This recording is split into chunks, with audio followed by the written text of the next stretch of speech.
Number one అంటారు. అసలైన number one Guru Kashi university.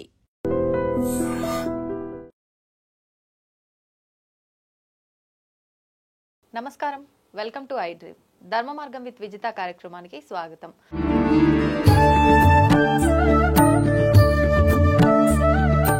ప్రస్తుతం మనతో పాటు ఉన్నారు విశ్వ నియమాల ప్రచారకురాలు, ప్రముఖ ఆధ్యాత్మికవేత్త డాక్టర్ లక్కరాజు నిర్మలమ్మ గారు. ఇప్పుడు అమ్మతో మాట్లాడదాం. నమస్తే అమ్మ. అమ్మ, కృష్ణాష్టమి రాబోతోంది. ఆ రోజున ఇంట్లో అంటే ఆలయానికి వెళ్ళలేని వారు ఇంట్లో ఎటువంటి విధానాన్ని ఆచరించవచ్చో వివరించండి. అంటే ఖచ్చితంగా కృష్ణాష్టమి చేయాలంటాం. చేయాలి కదా మరి. చిన్ని కన్నయ్య ఆయన దేవుడిగా భావించాం, మన ఇంట్లో పిల్లాడిగా భావిస్తుంటాం కదా. ఎస్, కృష్ణాష్టమి నాకు ఇష్టమైన పండుగ. సూపర్ అంటే సూపర్. మేమేం చేసేవాళ్ళం తెలిసిన, పూర్వము కృష్ణుడిని ఉయ్యాల, పెద్ద ఉయ్యాల వేసేసి పట్టు అంతా పరిచి కృష్ణుడిని పెట్టి ఉయ్యాలలు ఊపి పాటలు పాడి అందరిని. ఇప్పుడు మా పెళ్ళైన తర్వాత కూడా ఇక్కడ తార్నాకకు వచ్చిన తర్వాత కూడా గత 30-40 ఏళ్ల నుంచి కృష్ణాష్టమి వేడుక అద్భుతంగా చేస్తాను. ఇంట్లోనామా? ఇంట్లోనే, మా ఇంట్లో చేస్తాం. కాలనీలో పార్కులో కూడా చెట్లకు ఉయ్యాలలేసి మైకులు పెట్టుకొని పాటలు పాడి 15 నిమిషాల పాట ఉంది. కస్తూరి రంగరంగా కావేటి రంగరంగా శ్రీరంగ రంగరంగా ఆదివారము పూటను శ్రావణ మాసమున జన్మించెను తలతోను జననమైతే తనకు బహుమోసమ్ము వచ్చుననుచు ఎదురు కాళ్లను బుట్టెను 7 దాతుల తాజంపెను. అలాగా పెద్ద పాట 15-20 నిమిషాల పాట. మా అమ్మమ్మ పాడేది, మా అమ్మ పాడేది, నేను పాడాను. తర్వాత మా తరం వాళ్ళందరికీ చెప్పారు.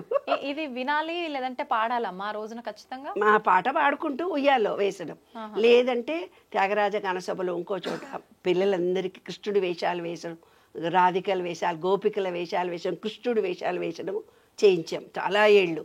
మళ్ళీ ఇక్కడ కాలనీలో మా ఇంట్లో కూడా 2 రోజులు చేస్తారు. వైష్ణవ సాంప్రదాయం ఒకటి, వైదిక సాంప్రదాయం ఒకటి, 2 చేస్తారు. అంటే శ్రీ వైష్ణవులు ఏం చేస్తారంటే ఆ నక్షత్రం రోజు మాత్రమే చేస్తారు. మిగతా వాళ్ళమందరం మనం ఏదైనా పర్వాలేదు చేస్తుంటాం. కృష్ణ అష్టమి రోజు మనం చేసేస్తాం. అష్టమి రోజు ఆ నక్షత్రం వస్తేనే చేస్తారు శ్రీ వైష్ణవ. హరే రామ హరే కృష్ణ వాళ్ళంతా ఆ నక్షత్రం ఉండాలి కంపల్సరీ. వాళ్ళు ఉంటేనే నక్షత్రం రోజే చేస్తారనమాట. అయితే ఏంటి, ఇప్పుడు మేము చాలా 45 ఏళ్ల నుంచి చేసేది ఏంటో తెలుసా? అబ్బో, నేను కూడా అమ్మవారు వేషం గాగ్రా వేసేసుకొని ఓణి వేసేసుకొని చక్కగా మంచిగా అమ్మవారు ఎవరిలా రెడీ అవుతున్నారు. యశోద అంటారు, లావ్ పర్సనాలిటీ కాబట్టి అందమైన అమ్మాయి అన్నారు కదా నన్ను. చిన్నపిల్లలంతా ఏమైపోవాలి, చిన్నపిల్లలందరికీ కృష్ణుడి వేషం వేస్తాం. అందమైన అమ్మాయిలను గోపికల వేషం వేస్తాం. బాబ్డ్ హెయిర్ ఉన్న వాళ్లకు కృష్ణుడి వేషం వేస్తాం. వేసి నెమలి పించాలు పెట్టేసి అందరం ఏ వయసులో ఉన్న వాళ్ళంతా కంపల్సరీ డ్రెస్, ఫ్యాన్సీ డ్రెస్ తో రావాల్సిందే. అంటే వాళ్ళు ఏదో ఒక రకంగా కృష్ణుడి వేషమన్నా వేసుకోవచ్చు, గోపిక వేషమైనా వేసుకో, తల్లుల వేషమన్నా వేసుకోవచ్చు. అందరం ఉయ్యాలో చిన్న పిల్లల కృష్ణుడిని పడుకోబెట్టి మంచిగా ఉయ్యాలో లూపిస్తాం. అందులో మా అందరి డ్రెస్సులో ఎవరైతే యాక్టివ్ గా, ఎవరైతే అందంగా డెకరేషన్ వేస్తారో వాళ్ళకి ఫస్ట్, సెకండ్, థర్డ్ ప్రైజ్. తెలిసి ప్రతిసారి మీరే కొట్టేస్తున్నారు ప్రైజ్. లేదు, అమ్మాయిలు చాలా చక్కగా తయారై వస్తారు, పోటీలు పడి తయారై వచ్చేస్తారు. ఒక్కొక్క రకంగా తయారు. ఆ రోజు ఇక్కడ నుంచి కింది గుమ్మం దాకా బాధాలను వేస్తాము. కృష్ణుడు మన ఇంట్లోకి వచ్చాడు. అలా నేను చేసుకుంటూ ఎందుకింత ఇష్టంగా చేస్తాను, చాలా ఇష్టమేమో అనుకున్నాను. అదే నక్షత్రం రోజు నాకు మనమడు పుట్టాడు నాన్న. 2 years క్రితము వాడు మనమడు పుట్టే, చిన్న పాపకి మనమడు పుట్టాడు. సేమ్ నక్షత్రంలో ఆ రోజు మా ఇంట్లో ఉయ్యాలలు కూడా ఊపినప్పుడు కూడా నాకు ఎవరు చెప్పలేదు మా అమ్మాయికి పెయిన్స్ వస్తున్నాయని. అంటే వాళ్ళ ఇంట్లో డెలివరీ చేసుకున్నారు, అత్తగారింట్లో. అయితే హైటెక్ సిటీలో చేసుకున్నారు. తార్నాకర్ నువ్వు రానివ్వలేదు, నేను బాధపడతానని. నాకు అమ్మాయి బాధపడుతుంటే పెయిన్స్ వస్తుంటే నేను ఏడుస్తానని నన్ను తీసుకెళ్ళలే. ఎంత ఆలోచించింది అని నన్ను ఇంట్లో కూర్చుని పెట్టేసి, నన్ను ఇంట్లో ఉంచి అక్కడ అన్నీ బాధపడుతున్నారంట, పెయిన్స్ వస్తున్నాయట, ఉమ్మినీరంతా పోయిందట. మేము ఇక్కడ ఉయ్యాలూపి మంచిగా ఆడుతూ పాడుతూ డ్యాన్స్ చేస్తున్నాము. అన్ని పులిహోరలన్నీ 9 రకాలైన పులిహోరలు చేస్తాను. చేసి అందరికీ పులిహోరలు పెట్టేస్తాను. దద్దోజనము, పులిహోర, స్వీట్లు అన్నీ పెట్టి పంచుకొని అందరం సాయంకాలం అవన్నీ తినేసి వెళ్ళిపోతారు. కానీ మన మన్ముడు సేమ్ నక్షత్రం రోజు మరునాడు ఆ రాత్రి టైంలో పుట్టాడు, సేమ్ నక్షత్రంలో. అనుకున్న, కృష్ణ నువ్వు మా ఇంట్లో పుట్టావు నాన్న, ఇన్నేళ్ళు నేను ఎంతో ప్రేమగా చేశాను, అలాగా మనం ఏం చేసినా విశ్వం మళ్ళీ మనకు రిటర్న్ ఇస్తుందని నా అనుభవంగా చెప్తున్నాను. అయితే ఏంటంటే ఆ రోజు ఒక ప్రత్యేకత ఉంది. ఏదైనా భార్యాభర్తలకు భార్య ఉంటుంది, నేను మా ఆయనకు చేసిన, నా పిల్లలకు చేసిన అంటుంది కదా. ఎప్పుడైతే ఆ పదము నీవు ఉపయోగిస్తావో అందులో ఉండే పాపం నీకు అంటుకుంటుంది. మనం చేసే పనిలో పుణ్యము పాపము రెండూ ఉంటాయి. ఈ కృష్ణుడు నాకు ఇచ్చిన బాధ్యతలు చేస్తున్నాను అనుకొని చేస్తే ఆ పాపం నీకు అంటుకోదు. ఏ ముసలోళ్ళకు సేవ చేసినా, ఒక గుడి కడతాడు ఒక ఆయన, నేనే గుడి కట్టానని 100 మందికి 1000 మందికి 1,00,000 మంది చెప్పుకుంటాడు. ఆ గుడి కట్టేటప్పుడు పుణ్యము పాపము రెండూ ఉంటాయి ప్రతి దాంట్లో. కాబట్టి ఆ పాపం అంతా వీళ్ళకి వస్తుంది. గుడి ట్రస్టీ మెంబర్స్ ఎవరైతే ఉన్నారో నేను గుడి కట్టాను అన్న వాళ్ళకి వస్తుంది. అలా అనకూడదు, ఎప్పుడైనా అనకూడదు. అదే భగవద్గీతలో మనకు చెప్పింది, కృష్ణార్పణం అనాలి. మనం వండేటప్పుడు కూడా, అన్నం వండేటప్పుడు కూడా ఏవో బ్యాడ్గా థింక్ చేస్తూ వీళ్ళకి నేను చేసి పెట్టాలి, అన్నీ నేనే చేయాలి. ఎందుకంటే ఫిజికల్గా బలహీనులమైనప్పుడు థాట్ ఫీలింగ్ కూడా మనకు తెలియకుండా కూడా మనకు వచ్చేస్తుంది. అంటే దాంట్లో నెగిటివ్ ఫీలింగ్ కూడా వచ్చేస్తుంది. అప్పుడు దేవుడికి ఆరగింపు పెట్టి కృష్ణార్పణం తినమని అన్నారు. అందుకే ఆ దోషం తొలగిపోవడానికి. కాబట్టి మనం ఏం చేసినా ఈ భగవద్గీతలో కృష్ణార్పణం అని చేసినప్పుడు అది విశ్వం తీసేసుకొని పుణ్యం మాత్రమే నీకు వస్తుంది. చాలా గొప్ప సత్యం నాన్న అది. తర్వాత విశ్వ ప్రేమ మురళి వాయిస్తూ అందరినీ మైమరపించేశాడు. అంటే లా ఆఫ్ వైబ్రేషన్ ద్వారా అందరిలో ఒక లయ ఉంటుంది. ఆ లయలో ఏమవుతుందంటే నిత్య జీవితంలో మన చక్రాలన్నీ క్లోజ్ అయిపోయి ఉంటాయి. ఆయన ఎప్పుడైతే మురళిని వాయించాడో మనలో ప్రేమతత్వం ఉల్లుబికి వస్తుంది. అందుకే అందరూ కాంతలు ఆయన చుట్టూ పరిగెత్తుకుంటూ పోయారు. అన్ని 1000 మంది భార్యలు అని అంటారు. భార్యలు అని కాదు, అక్కడ ప్రేమించే వ్యక్తి చుట్టూ, మనం ప్రేమించినా మన చుట్టూ మనుషులు ఉంటారు నాన్న. అది ప్రేమకు సంబంధించినటువంటి అంశం. నువ్వు చిన్న పెద్ద వయసులో ఉన్నావా అని కాదు అక్కడ. కానీ మనకు చెప్పిన కథలు ఎలా ఉన్నాయంటే కన్నెపిల్లలు ఆయన చుట్టూ చేరారు అని. That is wrong. అయితే ఏంటంటే పశువులు, ఆవులు కూడా చేరాయి ఆయన దగ్గరికి, పెద్ద వాళ్ళు కూడా వెళ్ళి ఉంటారు. అవన్నీ కథల్లో ఉంటాయి, కానీ కొన్ని మాత్రమే మనకు చూపించినటువంటి దర్శనం కలిగించినటువంటి అంశాలు, దృశ్యమానంగా చూపించిన కొన్ని అంశాలు. కానీ ఆయన విశ్వమంతా వ్యాపించి ఉన్నటువంటి అద్భుతమైనటువంటి గాలిలో ఉండే తేమ ఆయన, గాలిలో ఉన్నటువంటి ప్రేమ ఆయన, విశ్వంలో ఉన్నటువంటి గ్రీనరీ కృష్ణుడు, ప్రతిదీ కృష్ణుడే. ఆయన చెప్పింది ఏంటిది, నీవుగా ఆలోచించి వేరే థాట్ నువ్వు చెయ్యకు. స్వీయ నిర్ణయ శక్తి. విశ్వం మొత్తం ఒకటి, చిన్న జీవుల దగ్గర నుంచి పెద్ద జీవుల దాకా. అంటే పులులు, సింహాలు, నెమళ్ళు, ఇవన్నీ కూడా ఆయన వినాయకుడికి ఎలక ఎందుకు పెట్టారు? మనలాంటి వాళ్ళు ఆ చిన్న జీవిగా చూడొద్దని. కాబట్టి ఇవన్నీ ఏంటంటే మిగతా జీవులకు మనకు అన్యోన్యత సంబంధం ఉంది. Law of oneness. ఈ విశ్వం మొత్తం నేనున్నాను, మీలో ఉన్నది కూడా నేనే, చిన్న ఎనర్జీ నేను పెద్ద ఎనర్జీ అని. విశ్వరూప సందర్శన చూపించినప్పుడు ఆయన చెబుతాడు, ఈ కొండలు నేను, ఈ గుట్టలు నేను, ఈ సముద్రాలు నేను, ఈ విశ్వవ్యాప్తమైనటువంటి గాలిని నేను, ప్రతిదీ నేనని విశ్వం మొత్తం చూపించినప్పుడు మనం అనుకుంటాం, అబ్బో ఇంతనా, కోపం నేనే అంటాడు, ప్రేమ నేనే అంటాడు, జ్ఞానం నేనే అంటాడు, విషం నేనే అంటాడు, పాము నేనే అంటాడు, ప్రతిదానిలో నేనున్నాను అన్నప్పుడు విశ్వము అంతే. విశ్వంలో వ్యాపించి ఉన్నటువంటి గాలి అంటే విశ్వం విష్ణు సృష్టస్కారో భూత భవ్య ప్రభు భూతకురు భూతాత్మ భూత భావన భూతాత్మ పరమాత్మ చ ముక్తానాం పరమాగతి. అలా విశ్వవ్యాప్తమైనటువంటి మన కృష్ణ ప్రేమలో మనం కూడా తరిద్దాము, ఆనందిద్దాము. ఉట్టికొట్టే ఫంక్షన్ ఉంది, అప్పుడేం చేస్తారు, జోక్స్ చెప్తూ పోతుంటారు, అది కొడుతుంది. కులాలు మతాలు ఏవీ లేకుండా అందరము ఒకటే చేస్తాము. కాబట్టి కృష్ణాష్టమి అనేది అందరము ఆనందంగా సంతోషంగా జరుపుకునే పండుగ. దాంట్లో శొంఠి చక్కెర కంపల్సరీ తింటారు ఆ రోజు, అదొక ప్రసాదం.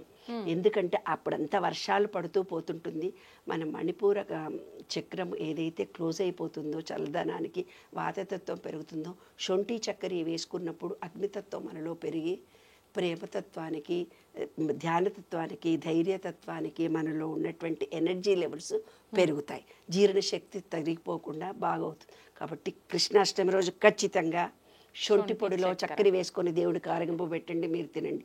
ఆ రోజు వెన్న కూడా తింటాము, వెన్న దొంగ అని. ఆ వెన్న అంటే సుకుమారంగా ఉంటుంది. అంటే అన్నిటికంటే సుకుమారంగా ఉండేది వెన్న. వెన్నలాగా మాట్లాడాలి, వెన్నలాగా ప్రేమించాలి అని దాని అంతరార్థం. అమ్మ, కొంతమంది ఇళ్లలోకి వెళ్తే అసలు ఉండాలని కూడా అనిపించదు. అంటే చూడడానికే చాలా అశుభ్రంగా, ఆ పాజిటివ్ వైబ్స్ అనేవి అనిపించవు. ఎప్పుడు వెళ్ళిపోదామా ఇక్కడ నుంచి అనే అంత గలీజ్గా ఉంటాయి కొన్ని కొన్ని ఇల్లులు. అయితే ఇలా ఉన్నప్పుడు పెద్దవాళ్ళు అంటారు, దరిద్రం ఉంది వాళ్ళ ఇంట్లో, అసలు లక్ష్మీదేవి ఉండదు ఇట్లాంటి కాడ, అలక్ష్మి ఉంటుంది అని చెప్పి. అంటే అలక్ష్మి ఉంది అని చెప్పడానికి ఒక అపరిశుభ్రమే కాదు, కొన్ని కొన్ని సంకేతాల రూపంలో కూడా మనకి ఇండికేషన్స్ ఇస్తూ ఉంటుంది అంటారు కదా. ఏంటి ఆ సంకేతాలు? ఒకవేళ అలా ఉంది అని అంటే, ఆ సంకేతాలు కూడా ఉన్నాయి అని అంటే, ఆవిడని బయటికి పంపిస్తే గానీ ఆ లక్ష్మీ అమ్మవారు లోపలికి రాదు. అలా ఈవిడిని బయటికి పంపించి ఆవిడ లోపలికి రావాలంటే ఏదైనా స్తోత్రం గానీ మంత్రం గానీ ఉంటే? స్తోత్రం గానీ మంత్రం గానీ వాళ్ళ బుద్ధి సరిగ్గా ఉండాలంతే. అంతే అంటారా? ఫస్ట్ బుద్ధి. స్తోత్రాలు మంత్రాలు రావాలన్నా కూడా బుద్ధి మారాలి. ఎప్పుడైతే మనిషిలో తనలో ఆలోచన, ఎందుకు ఒక ఇల్లు అనేది ఇలాగే ఉంటుందా, నేను నా విద్యుక్త ధర్మాన్ని చేసుకుంటున్నానా, చెప్పులు వేసుకున్నాను, దాని మీద ఒక కృతజ్ఞత భావం లేదు, విసిరి పడేశాను, టవల్ పెట్టి తుడుచుకున్నాను, ఎంత గలీజుగా పడేశారు, దానికి ఒక కృతజ్ఞత. అన్నం తిన్నాను, కంచంలో నేను పెద్దవాడిని, నేను పడేశాను. నువ్వు ఎట్లా పడేస్తావు, నీ పిల్లలు కూడా అట్లే పడేస్తారు కదా. నువ్వు తల్లివి, నువ్వు ఎట్లా పడేస్తావు, నీ పిల్లలు కూడా అట్లే పడేస్తారు కదా. నువ్వు శుభ్రంగా ఉంటే అమ్మ శుభ్రం చేస్తుందని చెయ్యరు కదా పిల్లలు, కదా. అవునమ్మా, చేస్తుంది అని కూడా చెయ్యరు, చెయ్యకపోతే ఇక అసలే చెయ్యరు. రెండు ఉన్నాయి అక్కడ, రెండు ఉన్నాయి అక్కడ. కాబట్టి ఇంట్లో ఉండే ప్రతి వస్తువుకి కృతజ్ఞత లేకుంటే, కృతజ్ఞత అంటే కంచం తినదాని మీద కానీ, చేసుకునే చెంచా మీద కానీ, ఆ ఇల్లు అద్దిల్లు అనుకో, ఎంత గలీజు లేపుతారంటే అంత గలీజుగా ఉంటుంది. ఒక్కనాడు ఇట్లా పాజుట్లు దులుపరు. ఒక బండలకు అయితే వారానికి ఒకనాడు, కిరాయి ఇల్లే కదమ్మా, ఎందుకు వారానికి ఒకనాడు దుడు చాలు పనామంటది. వాళ్ళు మంచిగా వారానికి ఒకనాడు, మీరేమో రోజు దుడిపించమంటారు అబ్బాట్. పనులు కూడా రోజు తుడిచిందే తుడమంటావు, పొద్దున్న తుడుస్తా, మధ్యాహ్నం తుడుస్తా, ఇంకా తుడవమంటావు. నాకేమో ఇంత దుమ్మున్నా, ఇంత చెత్తున్నా, నేను కానీ మా వారు కానీ మా పిల్లలు కానీ అస్సలు ఎక్సెప్ట్ చేయం. ఆ శుభ్రత జీన్స్ నుంచి వచ్చిందేమో మనకు తెలియదు. అంతే. సత్యనారాయణ వ్రతం జరిగిందనుకో, సాయంత్రానికల్లా అక్కడ సత్యనారాయణ స్వామి వ్రతం జరిగిన ఛాయలు ఉండకూడదు మా ఇంట్లో. అంత శుభ్రం మా ఇంట్లో, టోటల్గా అంత శుభ్రం. యుఎస్ నుంచి ఒక హోమం చేశాము మా బావగారి ఇంట్లో. యుఎస్ నుంచి పిల్లగాడు వచ్చాడు, కొడుకు, మా బావగారి కొడుకు వచ్చాడు. ఏదో హోమం చేశాము అంతా. ఆ పిల్లగాడు ఇది ఇట్లా ఊడ్చేదానిలాగా మిషన్ ఉంటుంది, ఆ మిషన్ పెట్టి ఇట్లా ఇట్లా ఇట్లా ఇట్లా అంటున్నారు. అందరు ఉన్నారు, ఇంకా ఇంకా అయిపోలేదు, వాక్యూమ్ లాంటిది. ఇంకా అందరు ఉన్నారు, చుట్టాలందరూ కూర్చొని ఉన్నారు. ఆ పిల్లగాడు ఇట్లా ఇట్లా ఇట్లా, ఎందుకురా నాన్న ఊడుస్తున్నావు, నాకు తెలుసు కదా జీన్స్. అందుకు పెద్ద పిన్ని అక్షింతలన్నీ కాళ్ళకు గుచ్చుకుంటున్నాయి, అక్షింతలు అన్ని పుల్లలు కాళ్ళకు గుచ్చుకుంటున్నాయని ఊడ్చేశాడు. కొందరు ఇళ్లల్లో చూస్తాం నాన్న, సంవత్సరం క్రితం పట్టిన తోరణాలు అట్లేగా ఉంటాయి. ఎప్పుడో వాళ్ళు ఎవరో గిఫ్ట్ ఇచ్చి ఉంటారు, దాని నిండా దుమ్ము పేరుకుపోయి ఉంటుంది, అవి అట్లే ఉంటుంది. మంచిగా మేకప్లు చేసుకుంటారే, ఒళ్ళు మేకప్ చేసుకుంటారు, మంచి మంచి చీరలు కట్టుకుంటారు, కమగుముగుముగుములాడే వంటలన్నీ తింటారు. కానీ ఇంట్లో చీపురయ్యరు, ఊడవరు. ఆ జాలాట్లకు పోతే అది ఇంత పాకర బట్టి ఉంటుంది. ఇంటి ముందుకు పోతే రోజు ఊడిచిన ఛాయలు కూడా ఉండవు. ఆ పని మనిషి వస్తుంది, పని చేస్తుంది. కింద తుడిచిన గుడ్డ అదే ఉంటుంది, డైనింగ్ టేబుల్ తుడిచిన గుడ్డ ఒకటే ఉంటుంది, స్టవ్ తుడిచిన గుడ్డ ఒకటే ఉంటుంది. ఎందుకే పని మనిషి అంటే 3 ఏళ్ల నుంచి ఆ పని మనిషే ఉంది. మరి మా ఇంట్లో 2 రోజులు వారం రోజులకు పని మనిషి మానేసింది. ఎందుకు మానేసింది? సిస్టమేటిక్గా కత్తి పెట్టే చోట కత్తే పెట్టాలి, చెంచాలు పెట్టే చోట చెంచాలే పెట్టాలి, గ్లాసులు పెట్టే చోట గ్లాసే పెట్టాలి. ఆ కడిగిన గిన్నెలు మా చెల్లి అత్తగారు వేడి నీళ్ళతో కడిగించేవాళ్ళు తెలుసా. మళ్ళీ మా చెల్లి వచ్చి ఏడుస్తుండే. కానీ ఆవిడ హైజీన్, డాక్టర్స్ వాళ్ళ ఇంట్లో అంతా. ఎవరైతే పని మనుషులు సరిగ్గా కడగరో ఆ కడిగిన గిన్నెల్లో కడిగితే రోగాలు వస్తాయని మళ్ళీ వేడి నీళ్లతో కడిగించేది. కాబట్టి ఎక్కడ శుభ్రం ఉంటుందో అక్కడనే లక్ష్మీదేవి ఉంటుంది. ఎక్కడ శుభ్రత లేదో అంటే ఆ ఇల్లు శుభ్రతగా లేదంటే వాళ్ళ మనసులు కూడా అంత గలీజ్గా ఉన్నట్టు లెక్క.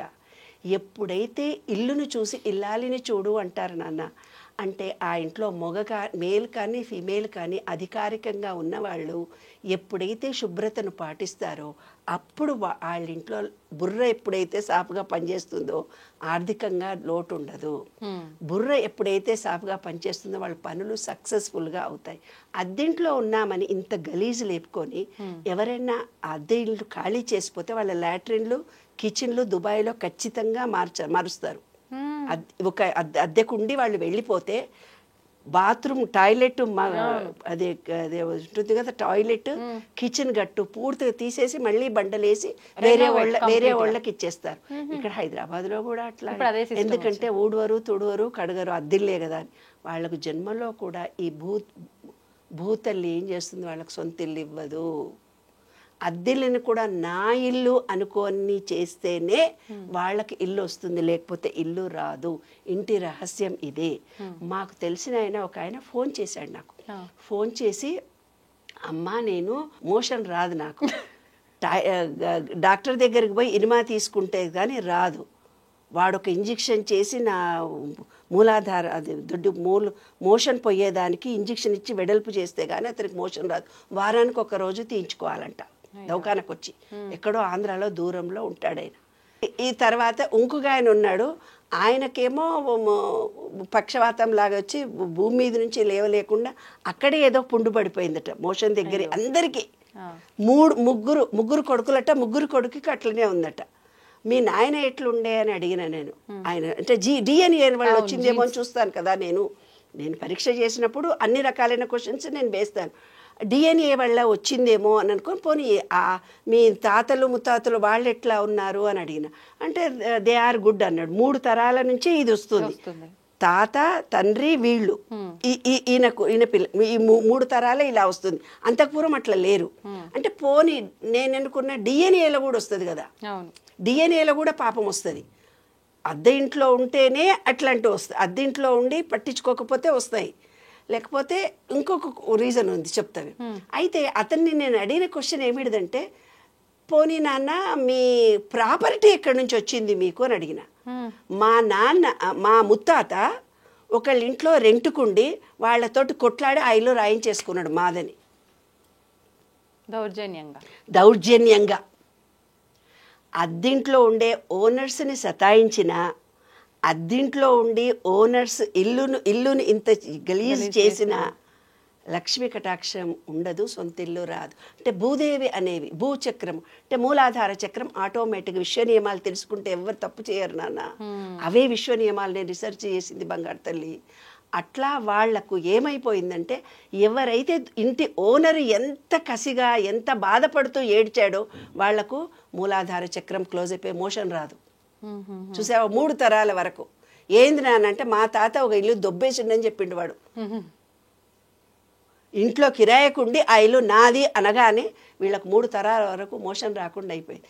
అంటే అద్దింట్లో ఉండి ఎవరైతే శుభ్రం చెయ్యరో, దర్వాజాలు ఇరగొట్టి ప్లగ్గులు పీకేసి చాలా గలీజ్ చేసి పెట్టి వెళ్ళేటప్పుడు మొత్తం చెండాలం చేసి పెట్టి వెళ్ళిపోతారు. ఆ ఇంటి ఓనర్ బాగు చేయించుకుంటేందుకు ఎంత బాధపడతాడు, ఎంత బాధ అయితే అతను పడతాడో ఆ భూతల్లి యాక్సెప్ట్ చేస్తుంది.